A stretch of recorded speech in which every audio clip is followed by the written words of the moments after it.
Hey everyone, tonight we're going to drift off into the cold, creaking forests of early America. So grab a blanket, dim the lights, and just let yourself melt into the background noise. You don't need to hold on to anything tightly here. We're talking cabins, snow axes, and a bunch of fur-covered loners who somehow didn't freeze to death in the Rockies, or at least not all of them. Some did, but we'll glide past that politely. Now the mountain man. He's sort of a myth, sort of a real person, and entirely a guy you would not want to sit next to on a long wagon ride. These were the fur trappers, hunters, and general wilderness squatters of the 1800s, the kind of people who thought, civilization? No thanks, I'd rather go wrestle a beaver in a snowstorm. And, to be fair, that was literally their economy. But the big question for us tonight isn't about their beaver hats or their questionable hygiene. It's about how they actually survived when the seasons flipped. Because if you've ever been outside in a mild winter without proper boots, you know, the cold doesn't care about your rugged individualism. It will kill you faster than a badly cooked squirrel stew. And yet these guys somehow stayed alive long enough to tell stories, scare their grandchildren, and leave us some diaries that range from fascinating to, please never describe a skinning process that vividly again. So, let's glide into it, choosing a spot, or cabin real estate 101.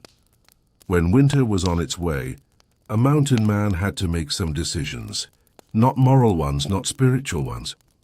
Just very boring practical ones like where to plop down a pile of logs and call it home. Because as fun as wandering the wilderness sounds, eventually the snow would come. And when it did, you wanted 4 walls, a roof, and ideally something that didn't collapse the first time the wind blew. Location mattered. They weren't just randomly dropping cabins like monopoly houses. A good site had a few essentials. First, water, because without it, you'd be licking icicles until spring, and that gets old fast. Rivers, creeks, or a decent spring nearby were ideal. Second, wood. Obviously. You needed logs for building, firewood for not dying, and kindling for all the times your fire went out because you fell asleep. And then, sunlight. A cabin facing south meant you'd get the maximum warmth from that weak little winter sun. It wasn't much, but hey, every ray counted. Bonus points if there was a hill or cliff blocking the northern wind. That was nature's insulation. And insulation is what stood between you and becoming a frozen, cautionary tale. Tools of the lonely trade. Let's be clear. They didn't have a Home Depot. They didn't even have a guy with a cart full of nails down the street. They had what they could carry in a pack, or what they could trade at a remote post.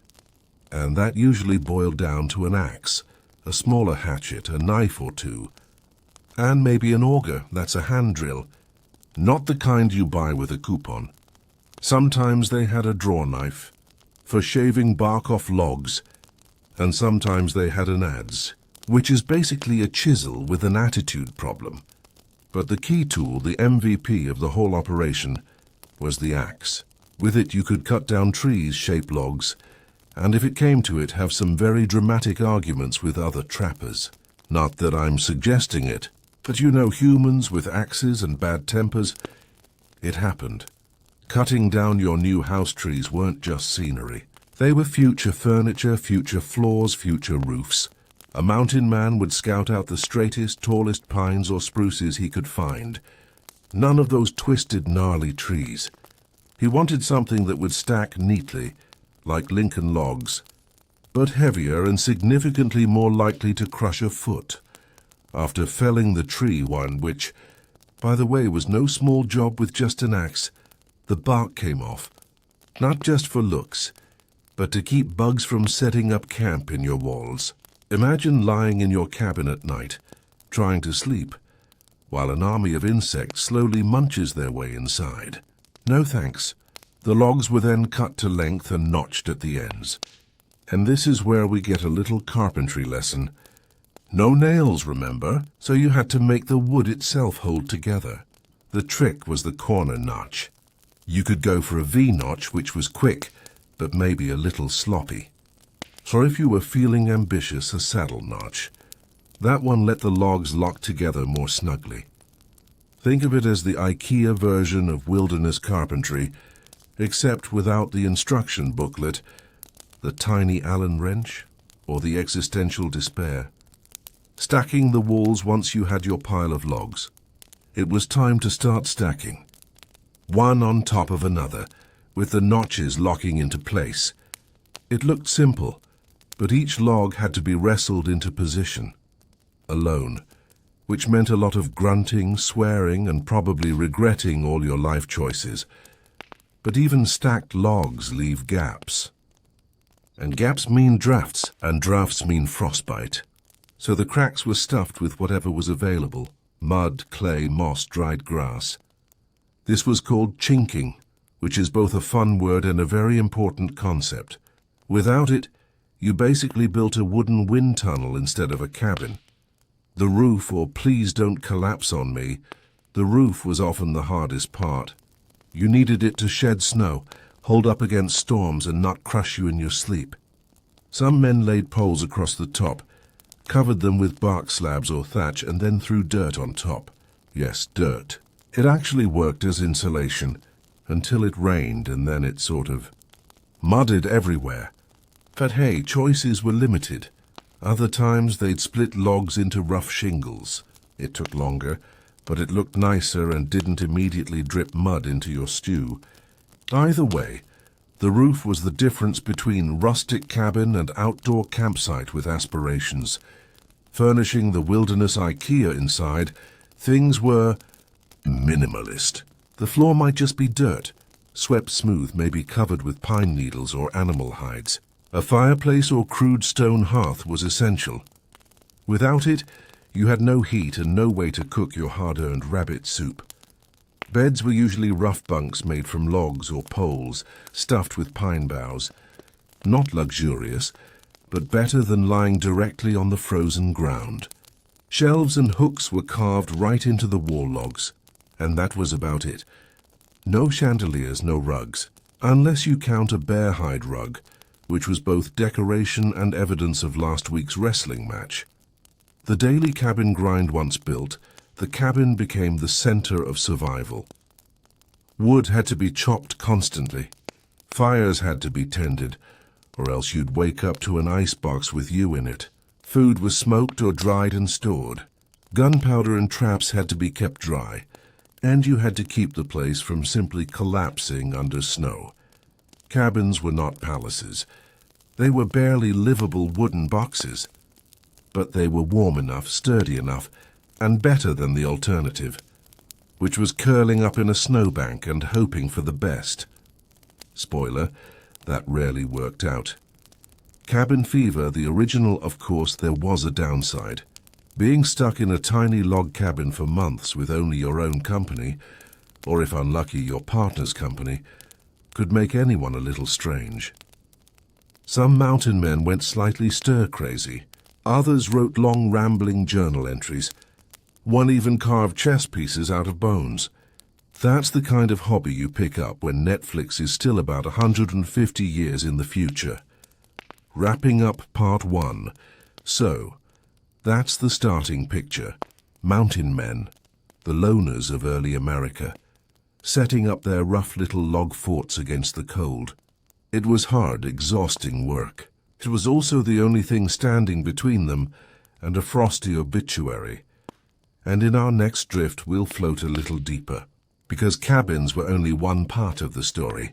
The real winter survival involved food, fire, clothing, and the daily grind of not giving up entirely. For now, though, let's rest in the glow of that smoky little log cabin, listening to the wind outside and pretending the moss in the walls is doing its job. Life inside the cabin, or how not to freeze and starve, welcome back. Let's settle a little deeper into that smoky log cabin we built last time. The roof is low, the floor is dirt, and the smell of pine and animal hides is strong enough to knock out a polite visitor. But there aren't any polite visitors, just you, a pile of firewood, and the faint hope that your jerky stash lasts until spring. Because the truth is, Building the cabin was just the beginning. Once the walls were up, survival became a daily grind. Winters in the Rockies or the northern forests weren't gentle. They were long, bitter, and very eager to remind you that nature always wins eventually. The cabin didn't guarantee survival. It just gave you slightly better odds of not being found as a frozen human popsicle when the snow melted. So let's step inside. Fire. Fire and more fire. The absolute heart of any mountain man's winter survival was the fireplace. And by fireplace, don't imagine some grand stone hearth with a roaring blaze. Think rough piles of rock slapped together, with a hole in the roof for the smoke to escape. Or not escape, depending on the day.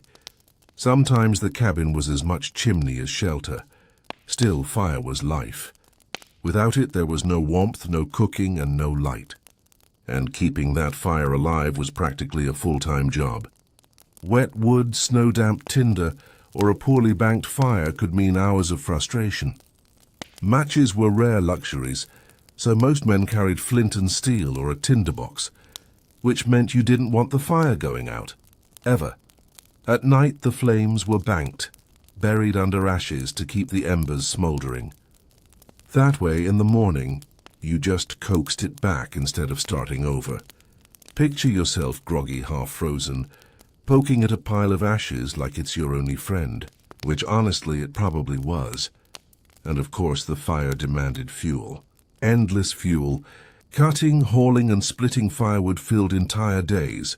One estimate is that a single man might burn through 3 or 4 full cords of wood in a season. That's a lot of trees and a lot of sore shoulders. Firewood wasn't optional. It was survival stacked neatly against your cabin wall. The menu, mostly meat, always repetitive now. Let's glide over to the kitchen corner. Kitchen is a generous word. It was a fire, a pot, and maybe a skillet if you were fancy. The diet of the mountain man was not exactly varied. Meat, meat, and more meat. Smoked bison, dried venison, roasted rabbit. Maybe the occasional fish if you hadn't eaten them all in summer. A staple was pemmican, a dense mix of dried meat, fat, and sometimes berries. Think of it as the original energy bar, except less chocolatey and more like chewing on a candle with beef jerky stuck inside. It wasn't gourmet, but it lasted. And in the wilderness, lasts forever was more important than tastes good. If you were near a trading post, you might have flour or cornmeal, which meant bannock, a kind of flatbread cooked on a rock. It broke the monotony of endless meat, but only slightly. And don't even dream about vegetables. Scurvy was basically an uninvited guest at the winter cabin party. Food storage mattered. Meat was smoked in summer, hung in strips from rafters or buried in snowbanks to freeze. Small cabins often doubled as giant meat lockers. You'd look up and see dozens of strips swaying overhead, like some kind of grotesque holiday decoration. Clothing, or all the animal parts you can wear. Next up, clothing. If you're picturing stylish buckskins, you're not wrong. But stylish wasn't the goal. Warmth was. Mountain men borrowed heavily from native traditions because they worked. Layers of deer hide, elk skin, or buffalo robes kept out the cold.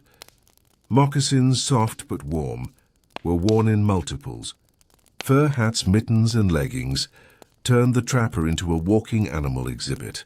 And when things got really desperate, yes, they wore the entire hide of a buffalo, draped around them like a hairy, oversized blanket. Not exactly Paris Fashion Week, but it kept you alive. The downside was smell. Wet fur, sweat, and smoke combined into a perfume that no candle company has ever tried to market. Imagine sitting for months in a cabin with that scent. It's no wonder solitude was preferred. Entertainment, the art of going slowly. Mad, so what did you do in a cabin, once you weren't chopping wood or gnawing on dried meat? The answer, not much. Isolation was real. Snow piled high, rivers froze, and days stretched endlessly. Cabin fever wasn't just a phrase. It was a creeping reality. Some men whittled, Little figurines, spoons, pipes. Others patched gear endlessly, sharpening knives or oiling rifles.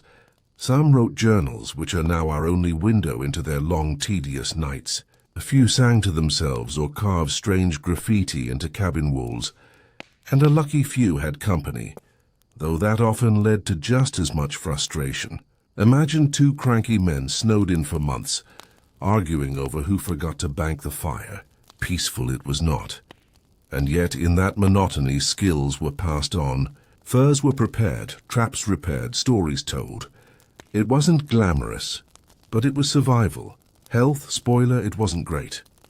Of course, the body doesn't thrive on jerky smoke and endless cold. Many mountain men developed frostbite, arthritis, or lung issues from smoky cabins. Scurvy was common, as were infections from minor cuts. Medical help, forget it. If you had a fever, you drank some questionable tea and hoped. If you broke a bone, well, you adapted. Or you didn't. Teeth. They didn't last long. A steady diet of tough meat and no real dental care meant mouths full of gaps. Which, to be fair, was the least of their problems. Still, the hardiest survived, mostly because they had no other option. The cabin is fortressy. It's worth noting that the cabin wasn't just about warmth. It was security. Wolves, bears, and the occasional hostile encounter with rival trappers or tribes meant a solid set of walls was protection. A locked door, even a crude one made of planks, was a psychological barrier. Outside was danger. Inside was safety, or at least the illusion of it. Cabins were also bases. From them, mountain men set out in spring to trap beaver or hunt bison. They were waypoints in a lonely world, and sometimes the only fixed home a trapper would ever know. The spring breakout. Finally, after months of snow, the thaw would come. Rivers would break open, trails would clear, and the cabin, once a sanctuary would feel like a prison. Men abandoned them eagerly, heading back into the open. Sometimes they returned next winter. Sometimes the cabins were reclaimed by nature, collapsing into piles of mossy logs. A few ruins still exist, silent reminders of lives that were half real, half myth, drifting toward the next part. So that's the cabin life: endless firewood, repetitive meals, smoky air, and a very fragile grip on sanity. It wasn't comfortable. It wasn't even particularly sustainable. But for a certain breed of loner, it worked just enough.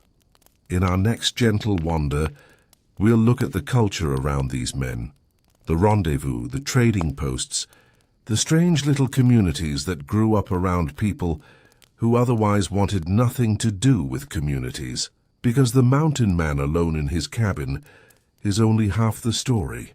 The other half is what happened when he came down from the hills and remembered that people existed. For now, though, let's just leave him where he is, in his little log shell, listening to the fire crackle, pretending that jerky tastes better the 10th time around.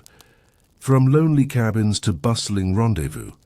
If you step outside our cabin now, shake the frost from your moccasins, and follow the trails downriver, you'll eventually stumble into a very different world. Because as solitary as the winter months were, mountain men weren't hermits forever. They emerged each spring and summer to meet others like themselves, in trading posts, in frontier forts, and, most famously, at the great rendezvous. And this was a rhythm as predictable as the seasons themselves. Build the cabin in autumn, endure the winter alone, and then head out when the thaw came. Pelts slung over your shoulder, ready to barter, drink, and remember what laughter sounded like. The rendezvous, a wilderness fairground. Let's pause on this word, rendezvous. It sounds elegant, almost romantic. But in the 1820s and 1830s, it meant something much wilder. Imagine a giant temporary market set up in a meadow near a river. Dozens, sometimes hundreds of mountain men trudged in with packs of beaver pelts. Native tribes arrived too, bringing horses, hides, and furs. Traders rolled in with wagons carrying rifles, gunpowder, blankets, coffee, and of course liquor. The result was part trade fair, part carnival, part drunken brawl. Deals were made, stories were swapped, and reputations were forged. For men who had spent 6 months in smoky cabins eating nothing but jerky, the sensory overload must have been staggering.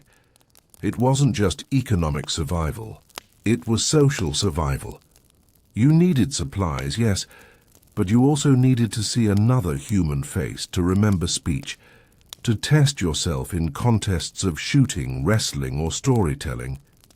In that meadow, men found the energy to face another winter.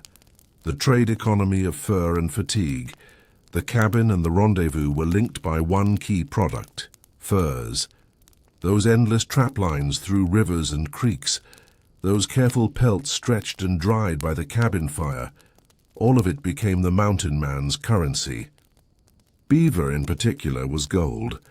Europe craved beaver felt hats, and the wilderness was the supply chain. The economics were brutal. Traders often held the upper hand, offering whiskey or cheap goods in exchange for months of labor. But the system endured, because without the traders, the mountain man couldn't reload his rifle, resupply his flints, or replace the worn moccasins that were falling apart at the seams. The cabin, then, wasn't just a shelter. It was a production site, a place where pelts were dried, where traps were mended, where the harvest of the wilderness was prepared for the market. Every log wall held the smell of fur, fat, and smoke, the invisible ledger of the trade. Cultural borrowings and blended lives' isolation in the wilderness also meant adaptation. No single culture held the monopoly on survival. Mountain men borrowed endlessly from Native American traditions, clothing styles, moccasins, snowshoes, methods of preserving food, even ways of building certain types of shelters. Without those borrowings, survival would have been nearly impossible. In turn, cabins sometimes hosted blended families. Some trappers took native wives, creating households that were half European, half indigenous, living between worlds. Inside those small log rooms, languages mixed, traditions blended, and children grew up equally at home in two cultures. It was messy, imperfect, but it was also uniquely American. The frontier wasn't a one-way imposition of European habits.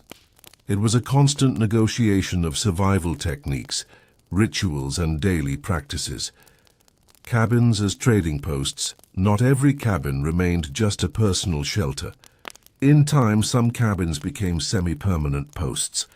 A man might leave a structure standing near a river crossing, stocked with small trade goods, serving as a meeting point for others. A few cabins even evolved into early forts or outposts, sprouting extra rooms, palisades, or rough storehouses. Picture a small log cabin growing into a hub, one man's private winter retreat becoming the skeleton of a town, or at least the nucleus of a trading station. In this way, the lonely cabin and the bustling rendezvous weren't opposites. They were points on the same spectrum, part of the same fragile wilderness economy. Reputation, myth, and storytelling. Around those spring gatherings, stories of the winter cabin life became currency of their own.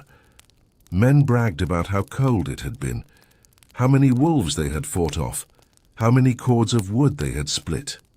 Cabin winters grew into legend, exaggerated, romanticized, and passed along until the truth blurred.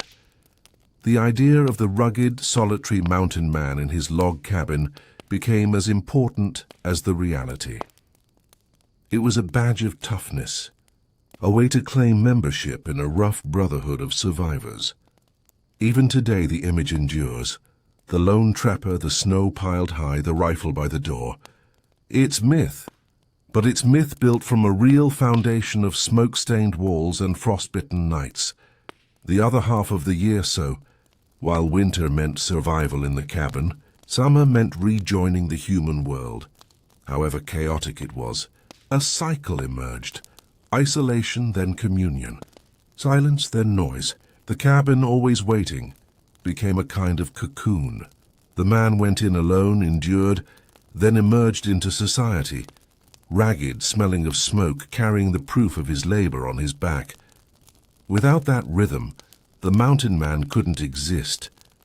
The wilderness gave him independence, but the rendezvous gave him sustenance. The two were halves of the same strange, dangerous life, drifting toward the next part. And so, as the cabin door closes again behind him, and the rendezvous fades into memory, we are left with a portrait of men who were never entirely alone, but never fully part of society either. Suspended between the log walls of their winter huts and the open fields of summer fairs, they created a culture that was transient, improvised, and utterly dependent on the harsh landscapes around them. In the next slow chapter, we'll move beyond the economy and culture, and sink into the psychology of solitude, what it really meant to face months of silence, what happened to the mind inside those dark cabins, and how men coped, and/or failed to cope, with being the only heartbeat for miles. For now, let's just imagine the quiet, a cabin in the trees, the snow melting outside and one man gathering his furs, preparing to rejoin the world he had left behind. The thaw always came slowly, first a drip from the roof, then the mud swallowing boot prints, and then the river loosening its grip on the ice. The mountain man would push open his cabin door, squint at the sudden brightness, and realize that the world was moving again. His little hut, smoky and cramped all winter, suddenly felt like a cocoon that had served its purpose. The furs were bundled, the traps were repaired, the shelves were mostly bare. It was time to shoulder the load and wander down the valley. And here's the thing about these men, they didn't always come back. Some cabins were used only once, abandoned to rot under the snowdrifts of the next decade. Others were passed along, borrowed by the next trapper who happened to stumble upon them. Their cabin might stand for years, silent and half-collapsing, a kind of ghostly footprint of one man's lonely winter. The wilderness didn't care.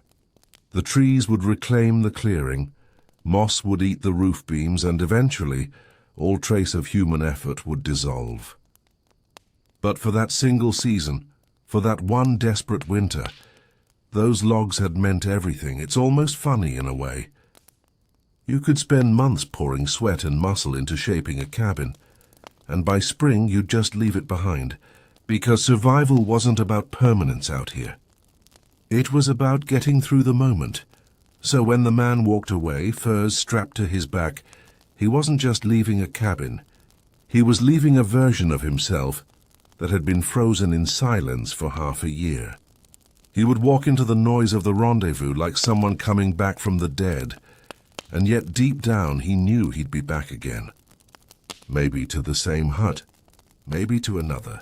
The cycle was relentless. Build, endure, emerge. The wilderness allowed no other pattern. Let's drift with him now as he moves further from the smoke-stained logs, downriver toward human voices. And as we do, let's linger for a moment on what it actually meant to sit alone for so long, because the cabins weren't just physical shelters, they were mental cages, and if the walls kept out the cold, they also kept in the silence, which brings us quietly to the question of solitude, the strange psychology of months with only your own heartbeat echoing in your ears. The cabin mind, solitude and silence in the wilderness. So here we are again, inside that little log cabin, smoke curling lazily from the chimney, snow packed high against the walls. Outside everything is frozen. Inside everything is still, and now it's just you. This was the mountain man's reality for months at a time. Alone in a box of logs, cut off from the world, waiting for winter to pass. And it turns out, isolation does strange things to the human mind. Silence. That isn't silent at first. The quiet must have been comforting. No shouting, no bustling crowds, no gossiping neighbors. Just the crackle of the fire and the slow creak of the cabin walls. But after a few weeks, that silence wasn't silence anymore. It became noise, the constant repetition of wind against the roof. the drip of melting snow through the chimney stones, the rhythmic breathing of your own lungs. Humans are wired to seek variety, and the wilderness cabin offered very little of it. Every day was the same. Check the traps, split some wood, patch the roof, cook whatever scraps were left. Days blurred. Time slipped into something shapeless. You might wake up unsure if it was Monday or January, and in the end it didn't really matter. Talking to yourself, because who else was there? Many mountain men confessed later in life that they talked to themselves. Out loud, full conversations, even arguments. It wasn't madness, really. It was survival. When you haven't spoken to another person for weeks, your voice becomes a lifeline, a reminder that you still exist. Some carved little figures, or talked to their dogs, or even named their rifles. The cabin became a world of imagined companions, a stage for one-man plays where the only audience was the smoke drifting upward. And honestly, who could blame them? A little pretend company was better than staring into the void of endless winter. Dreams, nightmares, and cabin fever. The term cabin fever gets tossed around casually today, like being stuck indoors on a rainy weekend. But for these men it was literal. Cabin fever meant restlessness so deep it could border on hallucination. The mind, starved of stimulation, created its own diversions. Dreams grew vivid, sometimes terrifying. A simple nightmare about wolves might feel like an omen. Strange shadows flickering across the log walls could send the imagination spiraling. And when you're already sleep-deprived from tending a fire all night, it doesn't take much to make you feel like the walls are closing in.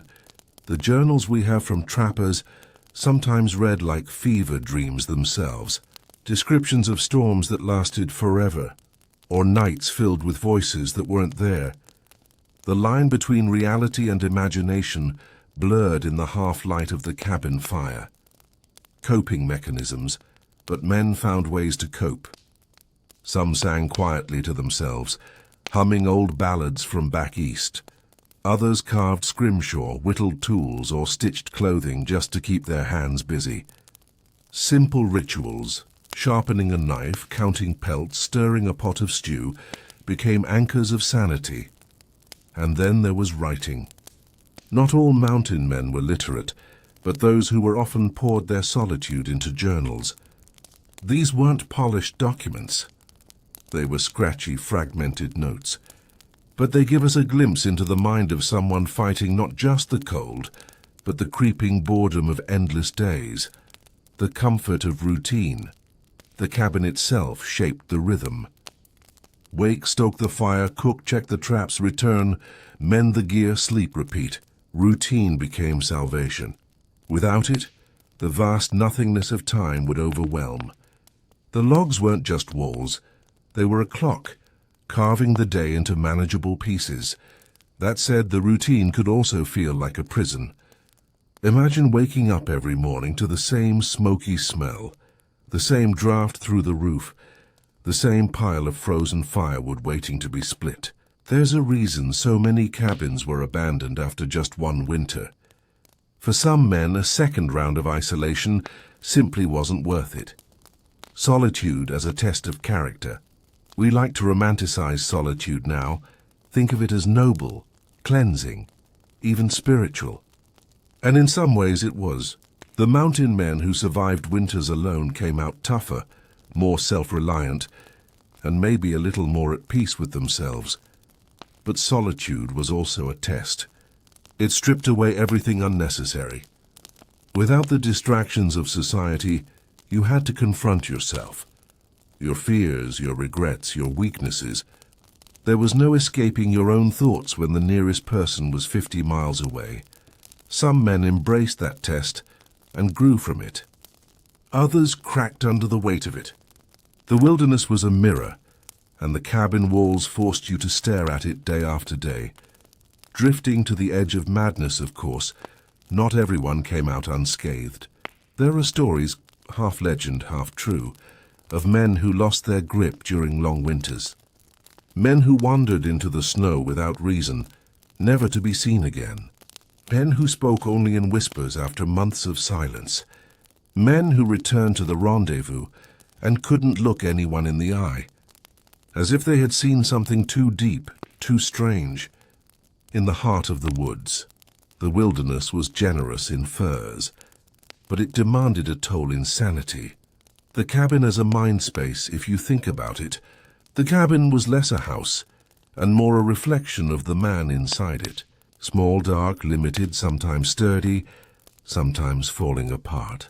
Everything depended on how well you maintained it, both the logs and your mind. Keep the fire going and you'd get through. Let it die and the cold crept in. The same went for the spirit.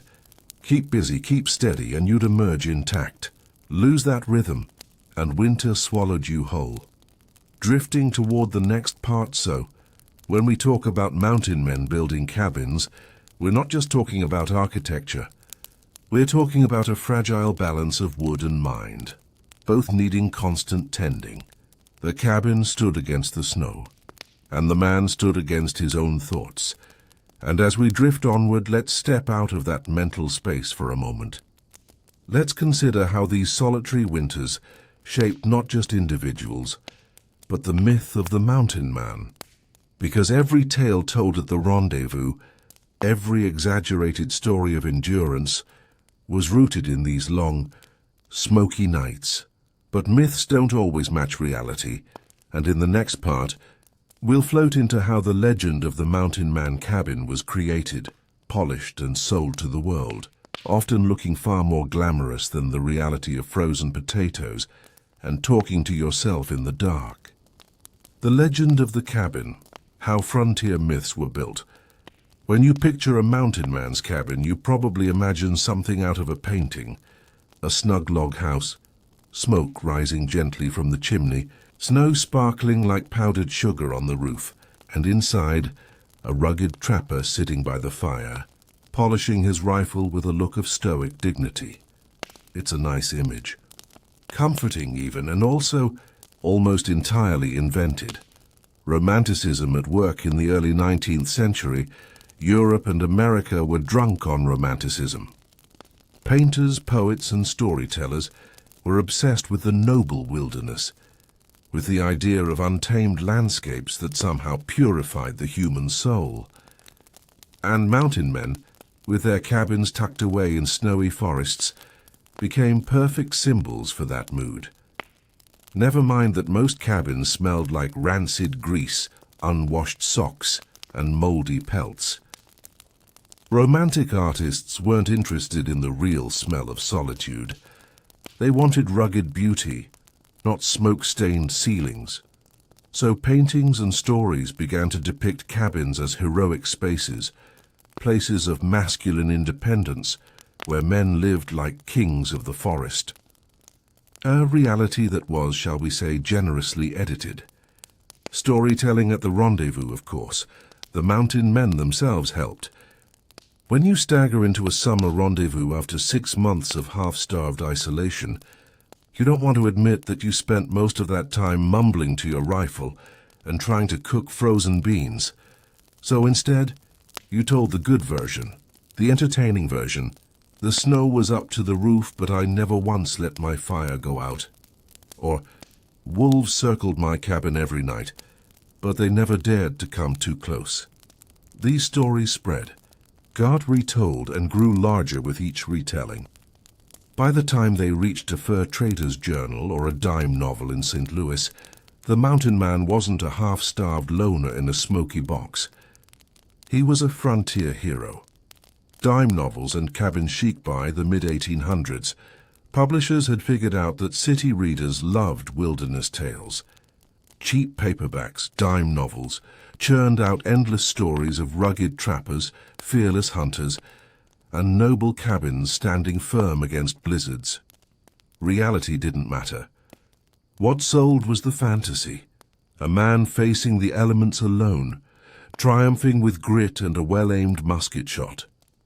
The log cabin became a kind of shorthand for independence, masculinity, and frontier virtue. Meanwhile, The actual men who had lived in them often moved on, died young, or took jobs as guides for settlers heading west.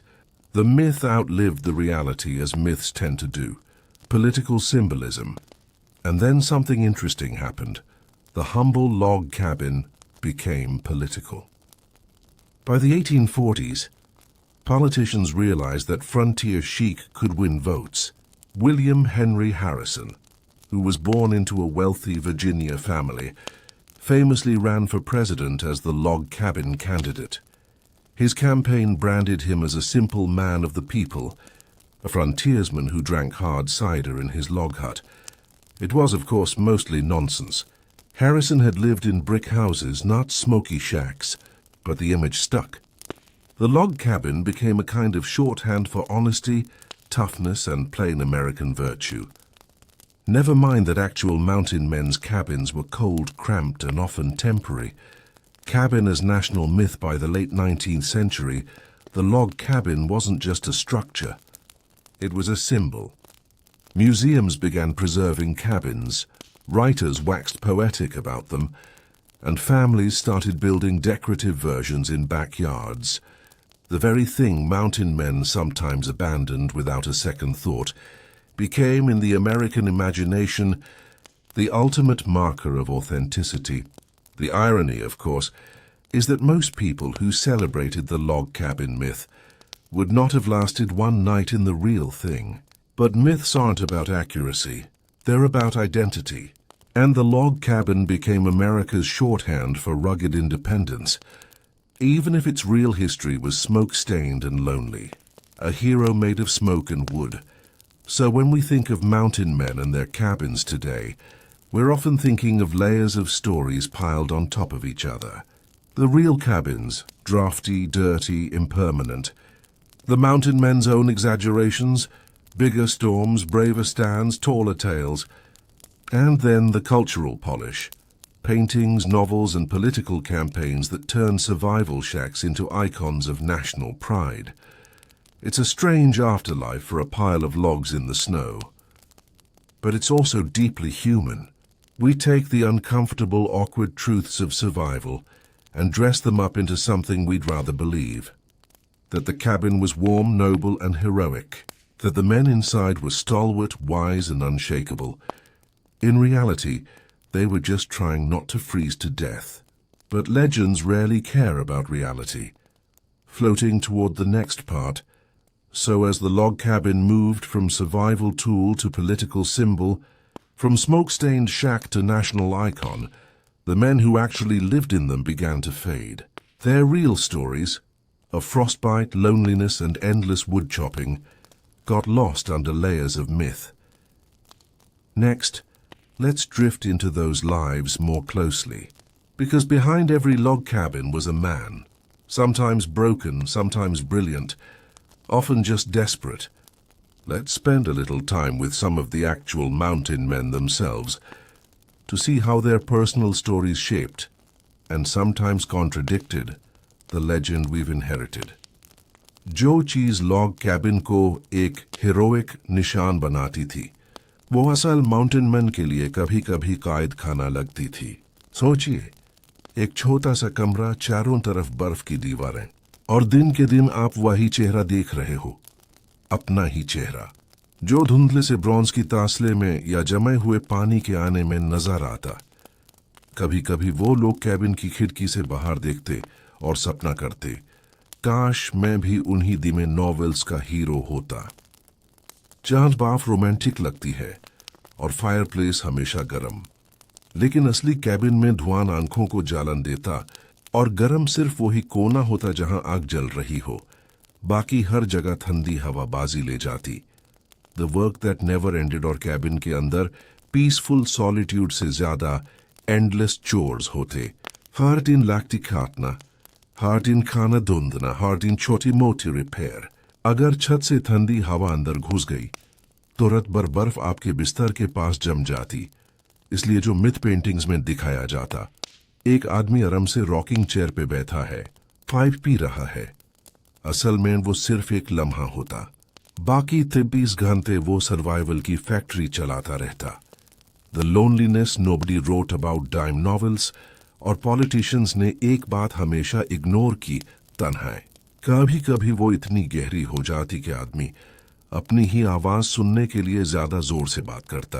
Couch mountain man journals में लिखते हैं कि उन्होंने दिन के दिन किसी इंसान की शक्ल तक नहीं देखी, और जब आखिरकार वो किसी और इंसान को देखते तो पहले कुछ पल समझ ही नहीं आता कि बात कैसी की जाती है। ये वो हिस्सा है जो लेजेंड में खो गया, क्योंकि हीरोइक स्टोरी में तन्हा खौफ और पगलपन की छोटी सी झलक भी अच्छी नहीं लगती थी। फ्रॉम सर्वाइवल टू सिंबल, और ये सब देखते हुए भी कैबिन को सर्वाइवल से सिंबल बनने में ज्यादा वक्त नहीं लगा। जहां एक माउंटेन मैन ने इसे एक टेम्पररी शेल्टर माना, वहां सोसाइटी ने इसे एक इटर्नल इमेज बना दिया। एक लोग कैबिन जो असल में बर्फ के नीच धंस जाता था, वो ही आर्ट के कैनवस पर हमेशा चमकदार, अनशेकेबल और नोबल लगता था। ए जेंटल ड्रिफ्ट फॉरवर्ड, और इस तरह कैबिन की कहानी आधी सच आधी कहानी बन गई। असल में ये सिर्फ एक छोटी सी जगह थी, लकड़ी की दीवारों और धुआं भारी छत के साथ, लेकिन अमेरिका के इमेजिनेशन में यह एक मॉन्यूमेंट बन गया। एक छोटा सा घर जो रगेड इंडिपेंडेंस का सबूत बन गया। लेकिन जैसे हर मिथ के पीछे इंसान होता है, वैसे ही कैबिन के पीछे भी इंसान थे, जिंदा, थके हुए, कभी ब्रेव, कभी टूटे हुए, और उनके बिना कैबिन सिर्फ लकड़ियों का ढेर रहता। Jim Bridger and the man who refused to quit. Hey guys, welcome back. Blanket ठीक कर लो, लाइट्स थोड़ी डिम कर लो, और अपने माइंड को एक ऐसे लंबे सफर के लिए तैयार करो जो कभी खत्म होता नहीं लगता। आज हम माउंटेन मैन की दुनिया में घुस रहे हैं, लेकिन सिर्फ जेनेरिक लोग कैबिन्स और बर्फ के पाइल्स के साथ नहीं। आज हम उन इंसानों को मिलेंगे जो लेजेंड बन गए, और सबसे पहला नाम है gym Breezer, a man who somehow ended up everywhere. Gym Breezer का जन्म 1804 में वर्जीनिया में हुआ। मतलब टेक्निकली एक ईस्ट कोस्ट लड़का जो इवेंचुअली पूरे अमेरिकन फ्रंटियर का वॉकिंग मैप बन गया। फास्ट वक्त अमेरिका का वेस्ट ब्लैंक स्पेसेस से भरा हुआ था, ऐसी जगह जहां लोगों के हिसाब से बस माउंटेन्स, रिवर्स और कुछ सैवेजेस रहते थे। लेकिन ब्रिजर जैसे लोग इसी ब्लैंकनेस को भरने निकाल पड़ते थे। और सच कहूं तो ब्रिजर के बारे में हर हिस्टोरियन का एक ही कंप्लेंट है, वो लिटरली हर जगह था। आप येलोस्टोन के गेजर्स की बात करो, ब्रिजर वहां गाया। आप ग्रेट सॉल्ट लेक के सॉल्ट फ्लैट्स की बात करो, ब्रिजर के नाम के साथ स्टोरी चिपकी है। ऑरेगन ट्रेल के वैगन ट्रेन्स, हाँ जी, ब्रिजर गाइड कर रहा था। फोर्ट बनाने की बात करो, ब्रिजर वहां भी। एक ऐसे जमाने में जहां लोग एक ही टाउन से ज्यादा दूर नहीं जाते थे, ब्रिजर अपना बेस हर सीजन बढ़ाल रहा था। और कभी कैबिन, कभी टेंट, कभी सिर्फ एक रॉक शेल्टर, हर जगह उसने अपनी छोटी सी दुनिया बनाई। The half wild half civilized persona of Bridger को लोग कैसे देखते थे? वेल, वाइट सेटलर्स यूज एक रगेड हीरो के रूप में समझते थे। इंडियन ट्राइब्स उससे एक मीडिएटर और कभी कभी दोस्ती का सिंबल समझते। लेकिन ब्रिजर की खुद की जिंदगी दोनों दुनियाओं के बीच लटकती थी। उसने नेटिव ट्राइब्स की जुबान सीखी, क्रो और शोशोने दोनों। कभी उन ट्राइब्स के साथ रहता, कभी इंटरमारी करता, और फिर वापस अपने वाइट कंपेनियंस के साथ ट्रैपर बन जाता। मतलब आधा वाइल्ड आधा सिविलाइज्ड, एक चलता फिरता कॉन्ट्रडिक्शन। और ऑनेस्टली लोगों को ये पैराडॉक्स पसंद था, क्योंकि सोसाइटी को हमेशा ऐसे ब्रिज फिगर्स चाहिए होते हैं जो दो अलग दुनियाओं को मिला सकें। ब्रिजर लिटरल ब्रिज बन गया। Cabins, camps and fort Breezer ऐब एक जरूरी सवाल, ब्रिजर कैबिन्स कहाँ फिट होता है? क्योंकि हम अभी तक लोग कैबिन्स के सर्वाइवल की बात कर रहे थे, तो सुनो, ब्रिजर के लिए कैबिन्स टेम्पररी चीजें थे। सर्दियों के वक्त एक जगह बसना पड़ता था, और तब वो और उसके साथ ही जल्दी से एक छोटा हुड खड़ा करते। लेकिन ब्रिजर की आइडेंटिटी कैबिन बिल्डर से ज्यादा फोर्ट बिल्डर बन गई। उसने 1840s में एक जगह बसाया जो आज भी उसके नाम से मशहूर है, फोर्ट ब्रिजर। ये असल में एक कमर्शियल हब था। इमेजिन करो कैबिन्स का एक क्लस्टर जो ट्रैवलर्स के लिए एक रेस्ट स्टॉप बन गया। पायोनियर्स आते, सप्लाईज खरीदते, और अपना जर्नी कंटिन्यू करते। एक ट्रैपर की टेम्पोररी शेल्टर से लेकर एक ट्रेडिंग फोर्ट तक का सफर ब्रिजर ने खुद की जिंदगी में कवर कर लिया। मतलब वो आदमी जिसने अपनी लाइफ शुरू टेम्पोररी लोग कैबिन्स में की थी, वो ही आखिर में परमानेंट कैबिन्स और स्टोर्स का नेटवर्क बनाता है जो वेस्टवर्ड एक्सपेंशन का सिंबल बन जाता है। The story teller, nobody believed और ब्रिजर का एक और टैलेंट था स्टोरी टेलिंग। फ्रंटियर की तरह दूर करने के लिए लोग स्टोरीज बनाते और सुनाते, लेकिन ब्रिजर स्टोरीज बनाने में एक्स्ट्रा था।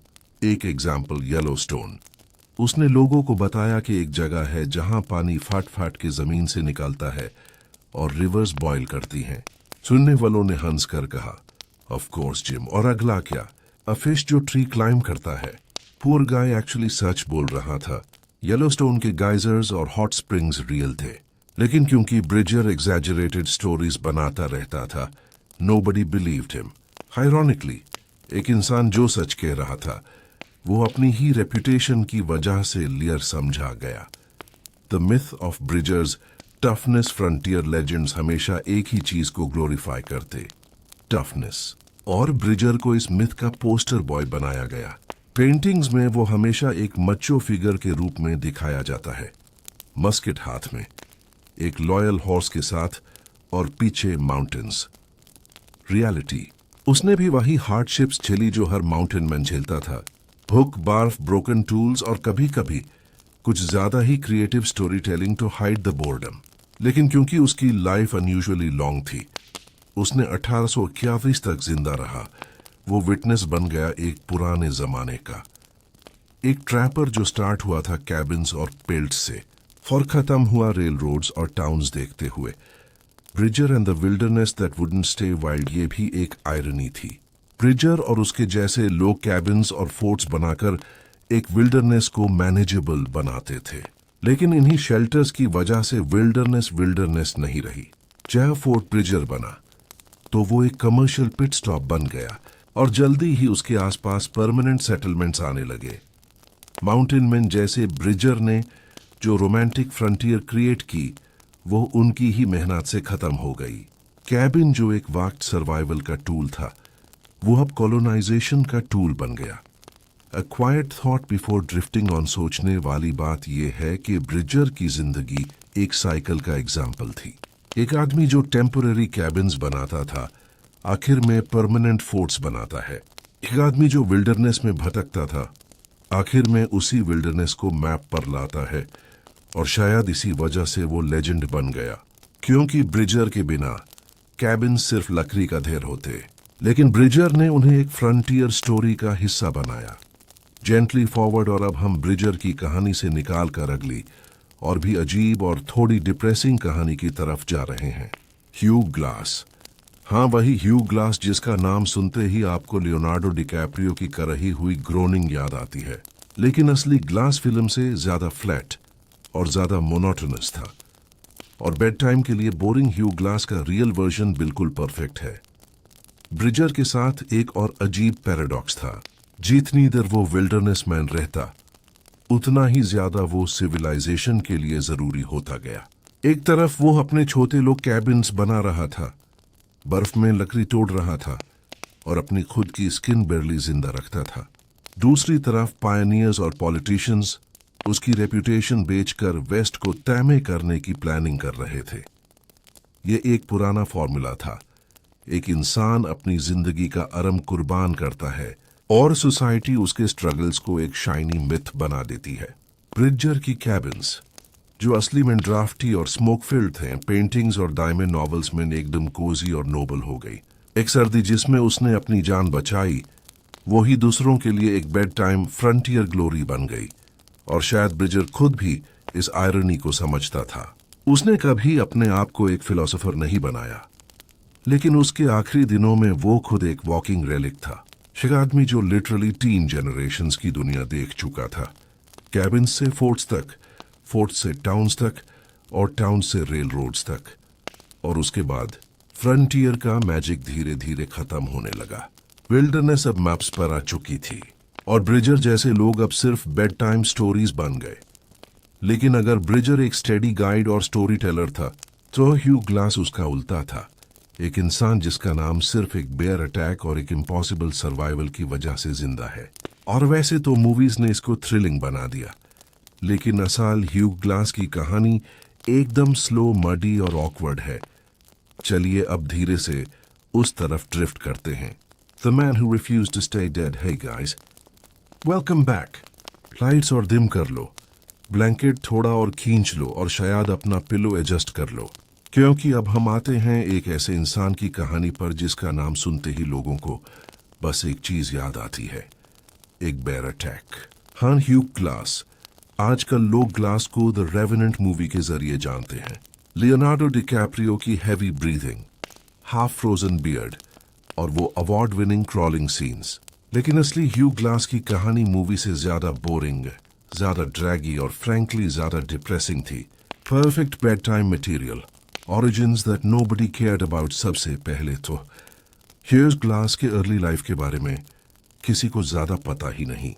सोर्सेज वैग हैं, शायद उसका जन्म 1780s में पेंसिल्वेनिया में हुआ। शायद वो एक शिप क्रू मेंबर था। शायद वो एक टाइम पे पायरेट्स के साथ भी इन्वॉल्व था। मतलब बेसिकली एक रिज्यूमे जो लिंक्डइन पर कभी अप्रूव ही ना होता। लेकिन एक चीज क्लियर है, वो इवेंचुअली माउंटेन मैन बन गया। और अगर एक बंदे का करियर चॉइस माउंटेन मैन है तो इसका मतलब है कि वो मॉडर्न लाइफ के एचआर इंटरव्यू से फेल हो चुका है। क्लास के लिए विल्डरनेस एक करियर भी थी और पनिशमेंट भी। द एशली एक्सपीडिशन ग्लास का रियल एंट्री 80s और 20s में होता है, जब उसने विलियम हेनरी एशली के 100 मेन एक्सपीडिशन ज्वाइन की। ये वो ग्रुप था जो मिजूरी और येलोस्टोन रिवर्स के आसपास फॉर ट्रैपिंग करता था। बेसिकली एक सर्वाइवल बेस्ड स्टार्टअप। और हर स्टार्टअप की तरह इसके भी 90% एम्प्लॉइज या तो डाई करते या क्विट करते। कैबिन्स का रोल यहां भी था। एक्सपीडिशन मेंबर्स हर सीजन एक जगह सेटल होते, छोटे लोग हुट्स बनाते और फिर ट्रैप्स लगाने निकल जाते।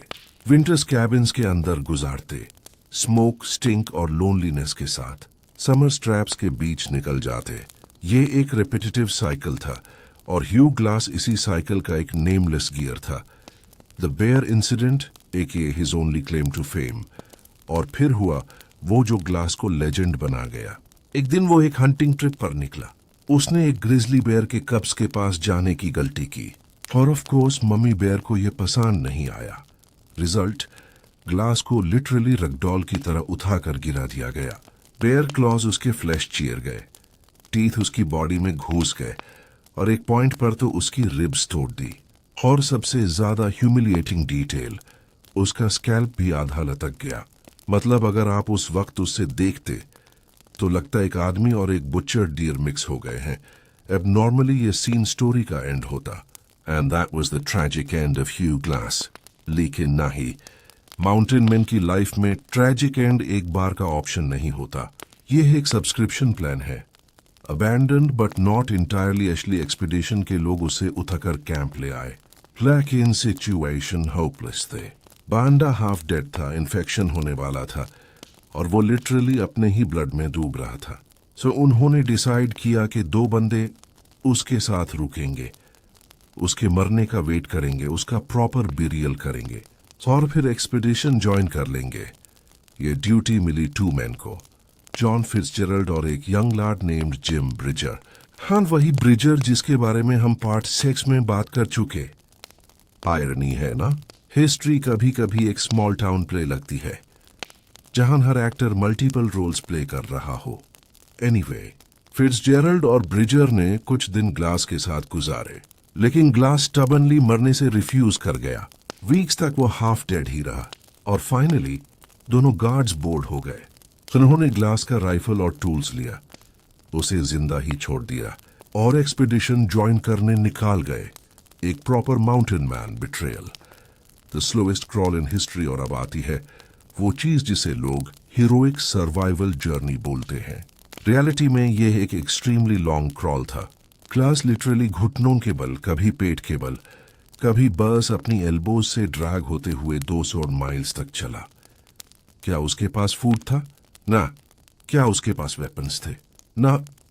लेकिन कभी कभी वो वाइल्ड बेरीज खाता, कभी कभी डेड एनिमल्स के रिमेन्स, और एक बार तो अलेजिडली एक रैटल स्नेक तक। बेसिकली अगर डिलीवरू का फ्रंटियर वर्जन होता तो उसका नाम होता dead things and berries by Hugh Glass. और इस क्रॉल के बीच एक और वियर्ड चीज हुई। एक नेटिव ट्राइब ने उसे देखा, उसके वूंड्स ट्रीट किए और उसे हेल्प किया। मतलब वो लोग जिनको उसके कंपेनियन सैवेजेस कहते थे, उन्होंने उसकी जिंदगी बचाई। एक जेंटल रिमाइंडर के कभी कभी हिस्ट्री का मॉरल कंपस वाइट ट्रैपर्स के हाथ में नहीं था। The obsession with revenge 200 miles crawl करने के बाद ग्लास फाइनली एक फोर्ट तक पहुंचा, और यहां से उसका ऑब्सेशन शुरू होता है, रिवेंज। उसने डिसाइड किया कि फिट्जजेरल्ड और ब्रिजर ने उसे बिट्रे किया, तो अब वो उन्हें पनिश करेगा। और ऑनेस्टली अगर एक बंदा 200 माइल्स क्रॉल करके जिंदा बचा है तो मैं पर्सनली उसको रिवेंज अलाउ कर देता। लेकिन ग्लास की स्टोरी और भी एंटी क्लाइमैक्टिक हो गई। वो ब्रिजर तक पहुंचा, लेकिन ब्रिजर अब एक यंग गिल्ट रिडन लाड था। ग्लास ने उससे माफ कर दिया। क्या यह एंटी क्लाइमैक्स है?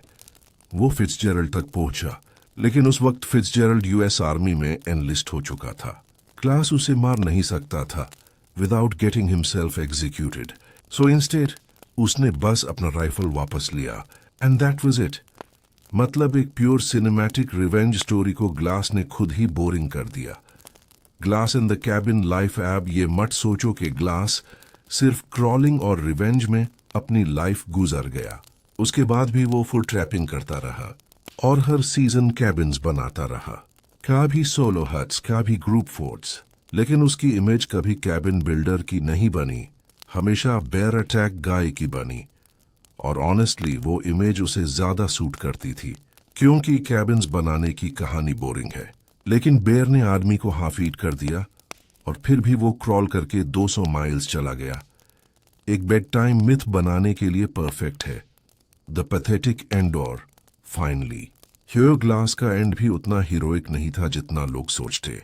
1933 में वो एक और एक्सपीडिशन पे था जब एक अरिकारावर पार्टी ने उसे अटैक करके मार दिया। मतलब एक इंसान जो बेयर के क्लॉज से बचा, स्टारवेशन से बचा, बिट्रेयल से बचा, वो एक एरो के सामने गिर गया। इसमें एक पोएटिक आयरनी है। एक इंसान जो अपनी स्टबर्न सर्वाइवल के लिए मशहूर हुआ, वो एक रैंडम स्किर्मिश में छुप कर गया। और आज लोग उसका नाम सिर्फ एक ही सीन के लिए याद करते हैं, crawling dot Hugh Glass, the revenant who became a bed time story. आखिरकार ह्यू ग्लास की कहानी यही है। एक आदमी जिसके पास नो लॉन्ग टर्म लेगेसी थी, नो बिग फोर्ट था, नो मैप पर मार्क्स, सिर्फ एक बेयर, एक क्रॉल और एक रिवेंज जो कभी प्रॉपरली फुलफिल नहीं हुआ। और शायद इसी वजह से वो बेड टाइम स्टोरी टेलिंग के लिए परफेक्ट है, क्योंकि ग्लास की लाइफ एक रिमाइंडर है। कभी कभी हीरोइक मिथ्स असल में बोरिंग ड्रैगी क्रॉल्स होते हैं, और कभी कभी वो लोग जिनके नाम हमेशा लेजेंड में गुंगुंजते हैं, उनकी रियलिटी एकदम एंटी क्लाइमैक्टिक होती है। So as you drift off, बस सोचना कि एक आदमी जो हाफ ईटन था, वो भी अपनी स्टबर्ननेस से 200 माइल्स क्रॉल कर गया, लेकिन अपने रिवेंज प्लान को आधे रास्ते छोड़कर। A weird mix of epic और anti epic. Jedediah Smith expanded long style. So picture this, it's the early 1820s. America is stretching westward like someone rolling out a creaky old carpet. And into that wilderness walks Jedediah Strong Smith.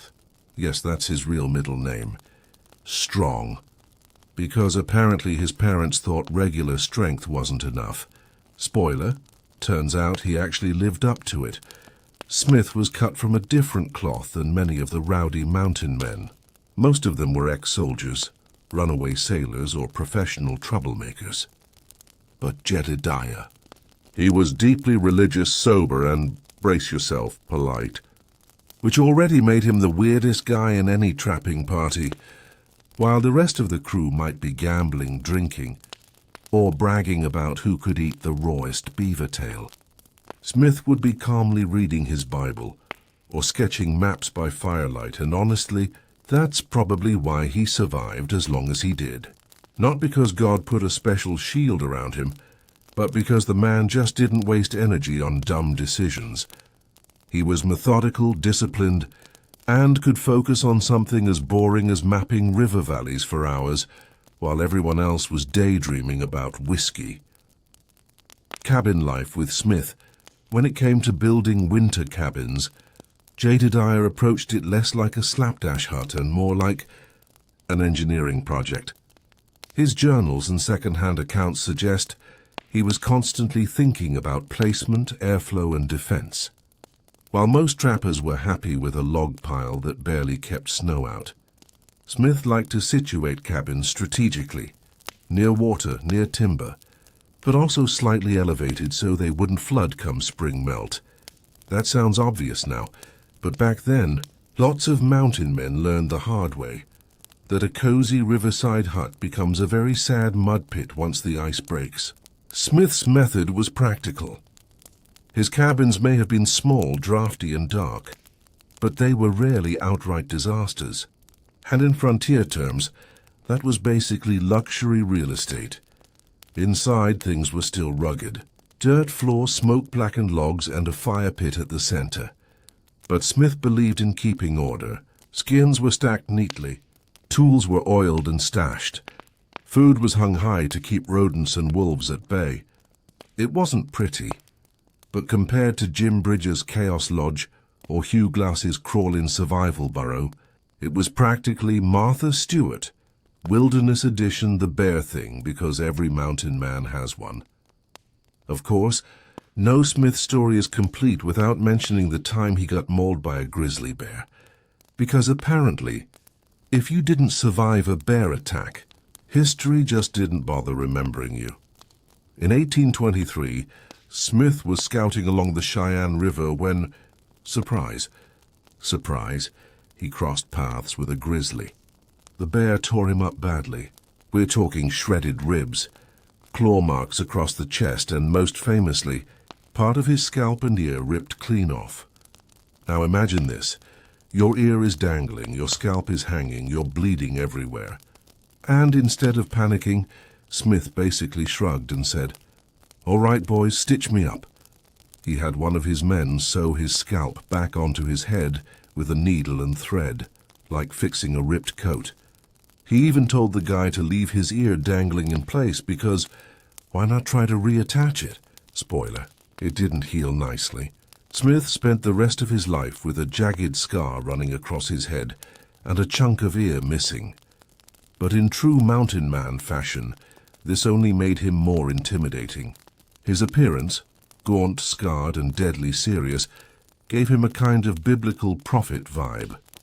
Imagine someone who looks like they wandered straight out of the Old Testament, but is also carrying a rifle and knows 50 different ways to cook beaver. Smith the Explorer. Here's where Smith sets himself apart from guys like Glass and Bridger. He wasn't just a survivor or a storyteller. He was an actual explorer, one of the first Americans to systematically map huge swaths of the West. Over the course of a decade, Smith traveled through the Great Plains, the Rocky Mountains, the deserts of Utah, the Sierra Nevada, and even into California and Oregon, before most Americans had a clue those places were even reachable by land. He crossed the Mojave Desert on foot, nearly dying of thirst, and then went right back to do it again later.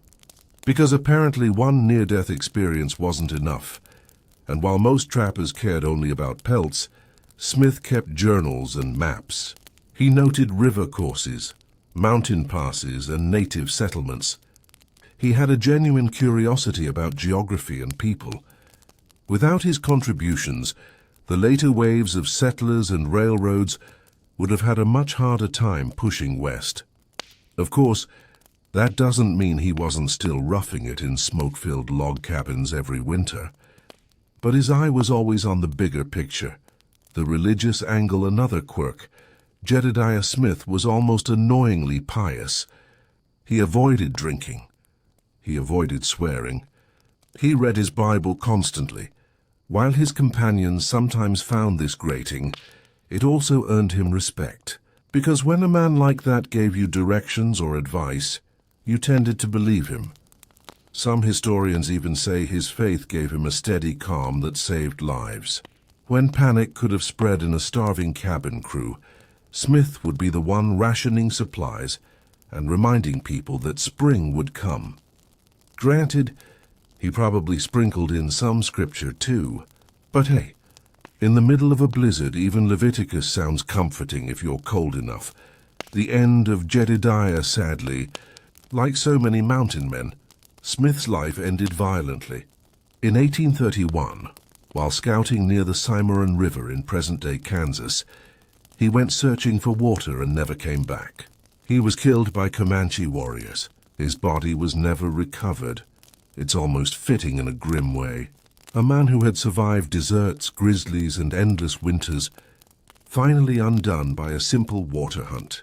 His maps and journals, though, lived on, and his reputation as one of the great explorers of the American West remained solid.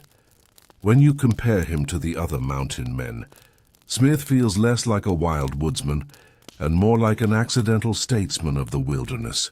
His cabins weren't glamorous, but they were functional, stable, and part of a bigger mission, not just to survive winter, but to chart out a continent. So next time you see one of those old frontier cabins in a museum, imagine Smith's version. Plain, neat, sturdy, with a Bible on a log shelf and a scarred man quietly sketching maps by firelight while snow drifted against the door. And now, let's drift forward, because after Smith, we slide into some of the last of the true mountain men, the ones who bridge the gap between pure wilderness and the creeping edge of American towns. The last of the mountain men expanded long style. So, we've drifted through Bridges' steady storytelling, Glass's muddy bear claw epic, and Jedediah Smith's scarred prophet vibe explorations. By the time the 1830s and 40s roll around, though, the mountain men as a species were already edging toward extinction. Not literal extinction, plenty of them survived into old age. But their world, the cabin in the snow fur trade wilderness, was shrinking. Towns were sprouting. Railroads were plotting. And suddenly, all those rough little cabins weren't just survival huts anymore. They were relics. Like, imagine if one day your camping tent ends up in a museum while you're still alive. That's what it felt like. The fur trade collapse. One of the big reasons the mountain man lifestyle started crumbling was fashion. Yes, fashion. The entire fur economy, which was basically the lifeblood of the Rocky Mountain cabin network, started falling apart in the 1830s when silk hats became the rage in Europe. Beaver pelts had once been liquid gold. Every scruffy trapper's hut was essentially a warehouse for hat makers across the Atlantic. But fashion is fickle. Suddenly silk was in and beaver was out. So imagine being a mountain man, surviving frostbite, wolves, and near-starvation winters, only to find out your life's work is obsolete because some fancy guy in Paris prefers a shinier fabric. The result? Rendezvous shrank, trading posts closed, and men who had once built cabins as part of a whole economic network were suddenly building them just for themselves or abandoning them altogether. Cabin. Life in the decline years. Here's the part that's both kind of sad and kind of cozy. As the fur trade declined, some mountain men stayed in the wild but adapted. Their cabins became less like temporary way stations for trapping parties and more like semi-permanent homes. Think of it. Once upon a time, a cabin might house 5 or 6 grizzled trappers, piles of pelts, and the constant smell of wet fur. Now some men tried planting small gardens, keeping chickens, even trading with passing settlers instead of just with fur companies. The cabins softened just a little, but don't get me wrong, these weren't charming log chalets with flower boxes. They were still smoky, cramped, and usually infested with mice. But for men who once lived purely by the hunt, even planting a potato patch felt revolutionary. Kit Carson, half legend, half house guest. Enter Christopher Kit Carson, one of the most famous of these later mountain men. Carson sort of straddled both worlds. Born in 1809, he came of age right as the old fur trade heyday was sputtering out. He started off as a trapper, sure, but what made him famous wasn't just pelts. It was his versatility. He scouted for the army, guided expeditions, and basically turned mountain man skills into a marketable career. He knew how to build a winter hut just as well as he knew how to guide a wagon train through the Rockies. Cabin winters for Carson weren't that different from Bridges or Smith's, cold, dark, and smoky. But unlike some of the old-timers, Carson had an eye on society. He married, settled at times, and eventually transitioned into more official roles. By the 1840s, he was less of a beaver cabin guy and more of a government scout with a house kind of figure, which honestly is how the whole mountain man archetype started morphing. They weren't fading out. They were being repackaged into guides, scouts, and folk heroes. The myth begins to solidify as these last generations of mountain men built their final cabins and shivered through their last winters. Something else was happening. The myth-making writers in the East, who had never once chopped wood in a snowstorm, started romanticizing the mountain men as icons of rugged independence. Their dirty cabins were painted as noble strongholds. Their starvation diets became symbols of masculine toughness. Their half-frozen winters were suddenly cozy tales for city readers sitting by warm stoves. The irony? Many of these men were still alive when the legends about them were already getting exaggerated. Imagine being Kit Carson, sitting in a drafty log cabin gnawing on old jerky, while a dime novel in New York was portraying you as some glamorous knight of the Rockies. Civilization creeps in, and then came the real death blow. Civilization itself. By the mid-1800s, trails turned into wagon roads. Cabins turned into trading posts, which turned into small towns. Railroads followed. Suddenly, the same valley that once held a single smoke-filled log cabin now had a general store, a saloon, and maybe even a schoolhouse. For mountain men who lived through this transition, it must have felt surreal. One winter, you're worried about wolves chewing through your food stash. The next, you're worrying about whether some settler family is going to fence off your favorite trapping stream. The wilderness was closing, the quiet fade. Some of the old mountain men adapted, like Carson, becoming scouts, guides, or storytellers.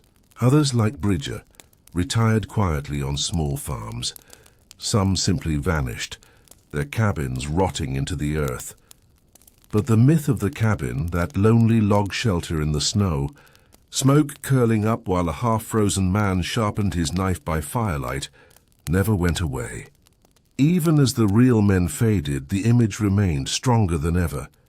So when we talk about the last mountain men, we're really talking about that strange limbo between fact and legend. Real cabins turning to ruins, while imaginary cabins lived forever in American folklore. Let's float gently from here into our final reflections, because as much as these men built cabins to survive deadly winters, they also built an enduring myth that still stands, even when their logs have long since rotted away.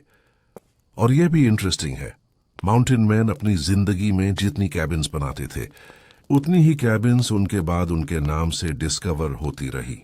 कहीं एक पुराना लोग pile मिलता और local settler कह देता, Oh yeah, that must have been Kit Carson's cabin, चाहे Carson कभी उस वैली के पास भी ना गया हो। फ्रंटियर फोकलोर बेसिकली हर पुराने हुड को किसी फेमस नाम से चिपका देता था।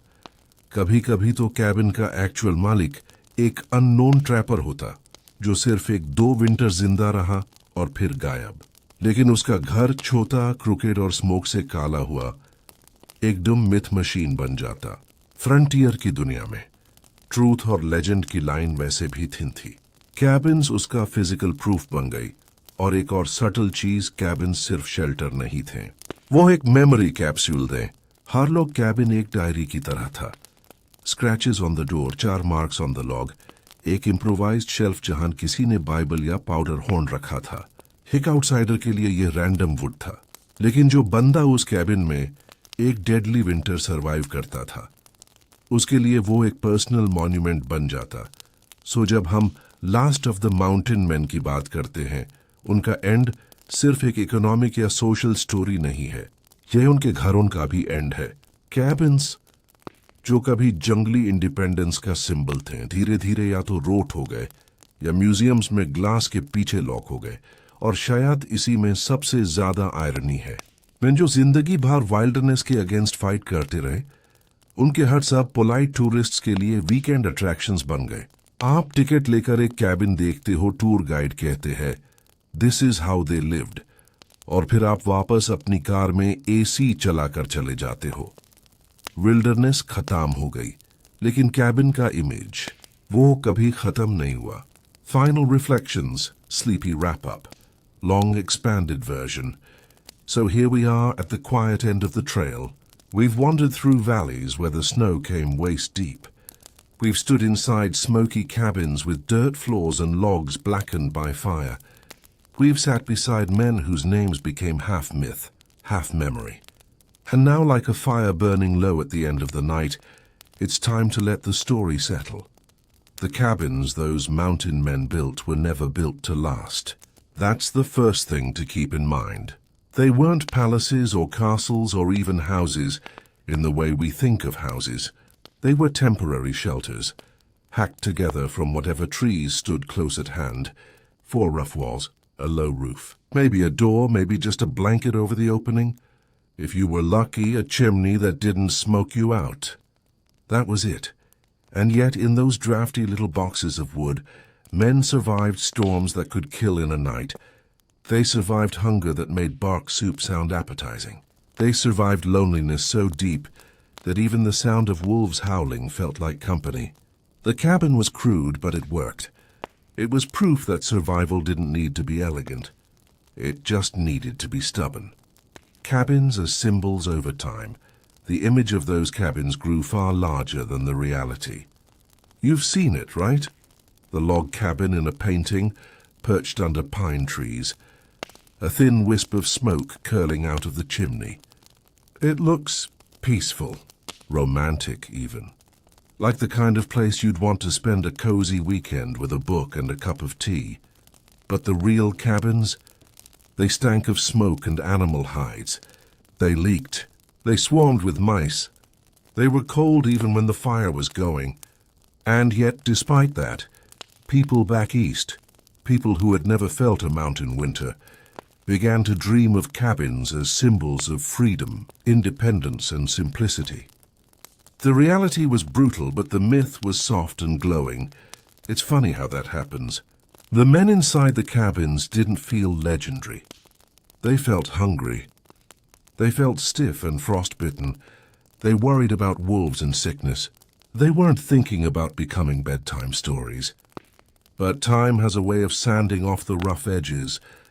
The cabin turned from a survival hut into an icon.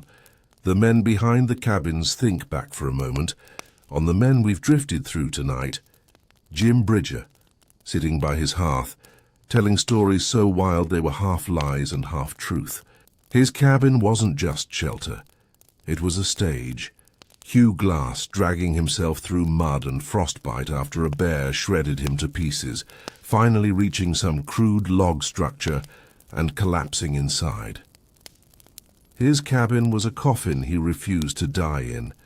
Jedediah Smith, neat and orderly, scarred by a bear and stitched back together, keeping his cabin tidy, his Bible close, and his maps carefully drawn. For him, the cabin was a chapel, a study, and a fort all in one. Kit Carson, caught between two worlds, living in huts that were half wild, half civilized, guiding settlers westward, while the wilderness slowly disappeared behind him. His cabins were crossroads, places where the old frontier and the new America shook hands. Each man's cabin was different, but all of them had the same role, to keep life inside and death outside. The end of the frontier, by the time the fur trade collapsed and the railroads crept west, Those cabins had already begun to rot back into the ground. Many were abandoned. Logs sagged. Roofs caved in. Snow filled the fireplaces where flames once burned. And the wilderness itself shrank. Trails became wagon roads. Cabins became trading posts. Trading posts became towns. Towns became cities. But even as the physical cabins faded, the idea of the cabin grew stronger. Settlers told stories. Writers in New York and Boston romanticized the image. Politicians claimed cabin berths to prove their humble roots. The log hut went from being a temporary fix against freezing to death, to being the birthplace of American myth. The cabin in memory, here's the thing.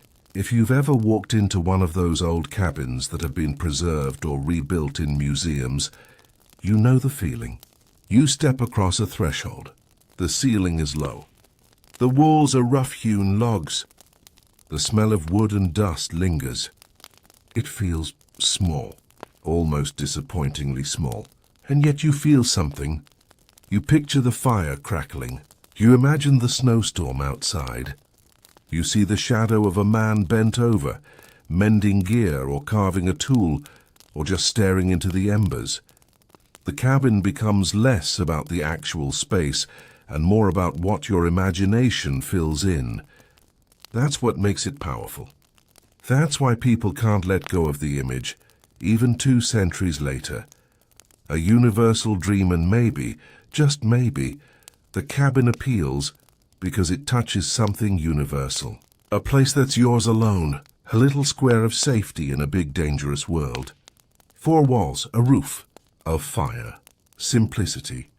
Even now, in an age of climate control, Wi-Fi and supermarkets, people still daydream about escaping to a cabin.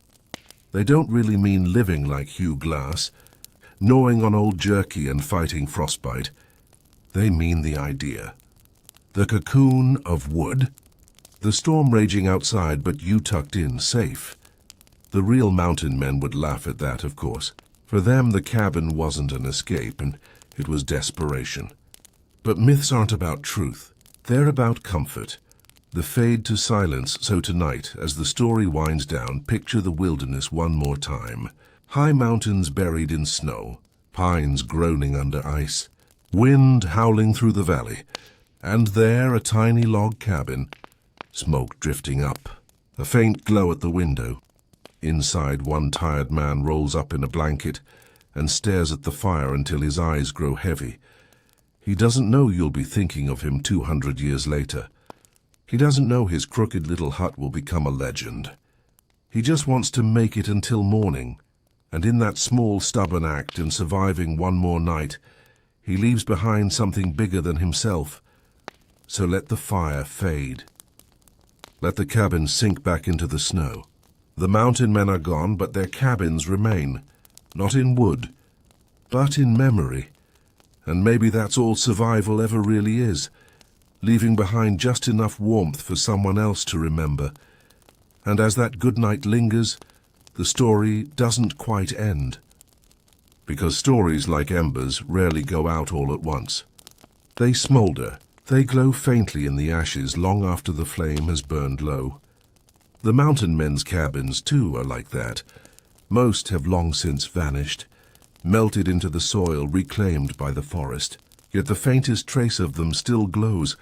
A collapsed chimney here, a circle of stones that once held fire, a scar in the ground where logs rested.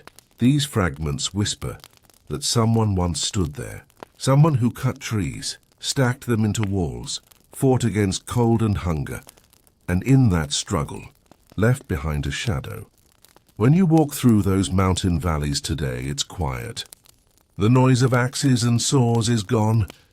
The laughter around rough tables has gone silent. The traps, once heavy with beaver, are rusted away. But if you stand still long enough, you might feel something in the stillness. The air carries it. A faint sense that life once pulsed here, stubborn and raw. That men once made homes, however fragile, in a place that tried every day to unmake them. The cabin as memory more than wood over time, the cabins of the fur trappers shifted from shelter to story. No one keeps a tally of how many cabins were built, or where each one stood. Most rotted quickly, yet the memory of them outlasted the walls. Because it wasn't really about the logs. It was about what those logs represented. Defiance against wilderness, the will to endure, the stubborn spark of survival. The mountain man's cabin was not a place of comfort. It was a thin barrier against death, but in memory we have softened it, as people do with all hard things. We sand away the splinters and leave only the shape. We make the cabin warm, glowing and romantic. We imagine rocking chairs, firelight, hot stew. We forget the hunger, the aching cold, the loneliness. But perhaps forgetting is necessary. Myths aren't made out of the harsh truth. They are carved from the longing that truth leaves behind. Why the cabin still calls to us, ask yourself. Why do people today still dream of cabins in the woods? Why does the image survive when the need is long gone? It's because the cabin offers a vision of control in a world that often feels too big. 4 walls, a roof, a fire, a small island of safety. Even though modern cabins are luxury retreats with windows, kitchens, and running water, the dream is the same. Escape the noise, retreat into silence. Build a little circle of warmth against the chaos outside.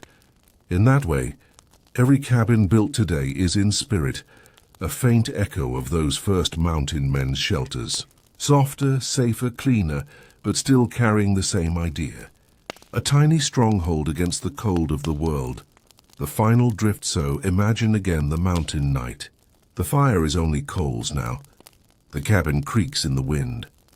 Outside, snow falls softly, blanketing everything in white silence.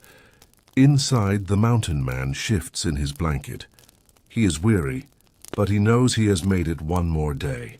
Tomorrow will bring hunger again, maybe danger, maybe worse. But tonight he is alive. The walls still hold. The roof still stands, and slowly as his eyes close, the cabin drifts into darkness with him. It is this image, the stubborn flicker of survival, the small victory of one man and 4 walls, that has lingered across centuries. Not the details, not the dirt floors or the leaking roofs, but the feeling that even in the harshest wilderness a human can carve out a little circle of warmth. That is what we carry forward. That is the ember still glowing in the ashes. And now, with the story finally quiet, you too can rest. The mountain winds are far away. The cabins are long gone. Only memory remains, steady and soft. The last cabin in the mind. Final closing reflections. So here we are. We've wandered through log walls, smoky fireplaces, stubborn trappers, and half-frozen winters. We've peeked into the lives of men who spent more time with wolves and bears than with other humans. And somehow, after all that, we've ended up here, in the last stretch of the story. This is the part where everything slows down. The fire has burned low, the voices are quiet, and the cabin door creaks softly in the night wind. If you've stayed with me this long, congratulations. You've basically survived a frontier winter without leaving your bed. That's more than most mountain men could say. But before we let the cabin fade completely into history, let's linger a little longer. Because the end of the story is often the part that tells us the most. A cabin is never just a cabin. It sounds obvious. A cabin is 4 walls and a roof. Simple, practical, no fuss. But when you stretch the idea across centuries, it starts to mean more. For the mountain men, a cabin was life itself. Without it, you froze. With it, you had a slim chance to see spring. But beyond that, the cabin was a statement. It said, I belong here. I can live here. I can claim a square of wilderness and make it mine. For settlers, cabins became footholds. The first spark of towns, farms, and eventually cities. One cabin led to another, then to a row, then to a street. Civilization was just cabins multiplied. And for us far removed, the cabin is nostalgia. It's coziness, safety, and retreat. We forget the lice, the smoke, the drafts, and instead imagine candles flickering in rustic perfection. Instagram loves the cabin. Airbnb thrives on it. It's funny, really. The thing that once kept death out has become a luxury weekend aesthetic. The sound of silence. One thing that strikes me, imagining those winters, is the silence. No traffic, no buzzing phones, no hum of refrigerators, just the crackle of fire, the creak of wood, the occasional howl outside. Silence like that doesn't really exist for most of us anymore. We fill every moment with noise. The mountain man didn't have that choice. His silence was absolute, sometimes comforting, sometimes crushing. A man in his cabin had to sit with himself, his thoughts, his fears, his regrets. No distractions. Just him, the wind and the snow piling higher, and maybe that's why the myth of the cabin endures. We crave that silence again. Not the hunger or the frostbite, of course, just the quiet.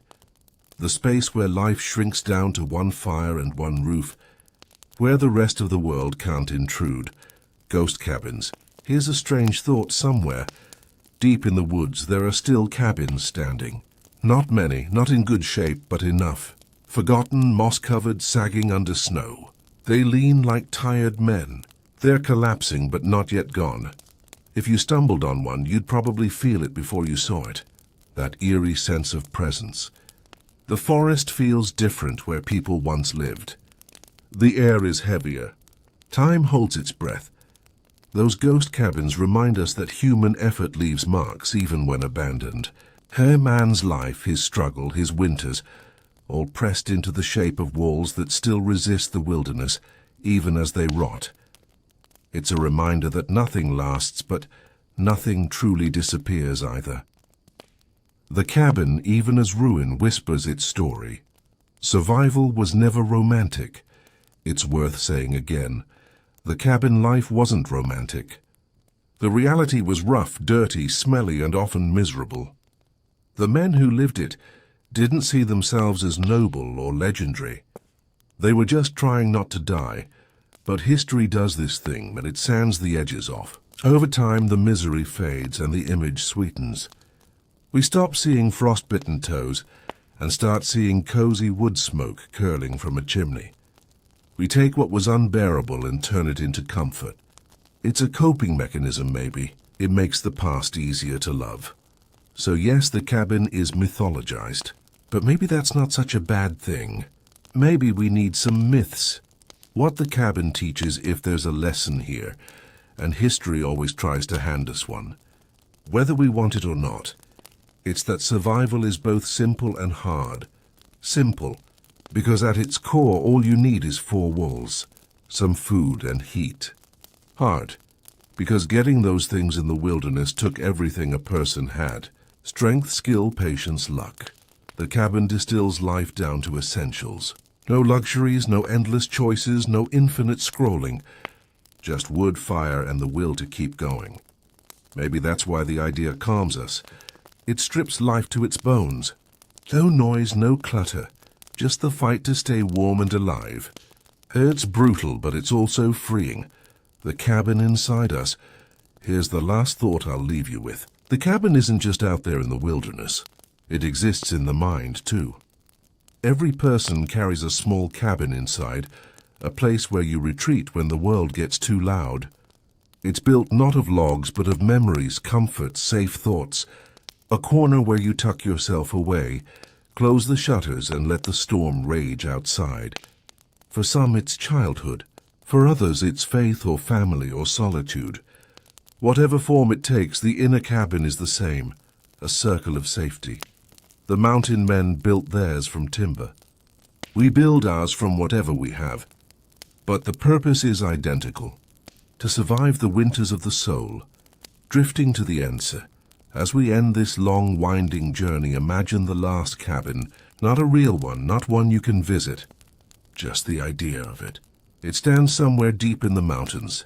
Snow piled high against its sides. Inside, a fire glows faintly. The man who built it is long gone, but the cabin remembers him. And maybe in some way it remembers us too. So let's leave it there, standing against the wind, glowing in the dark. The story's finished, but the ember remains. Good night, sleep warm. And may your own cabin, wherever it is, hold strong against the winter. And good night.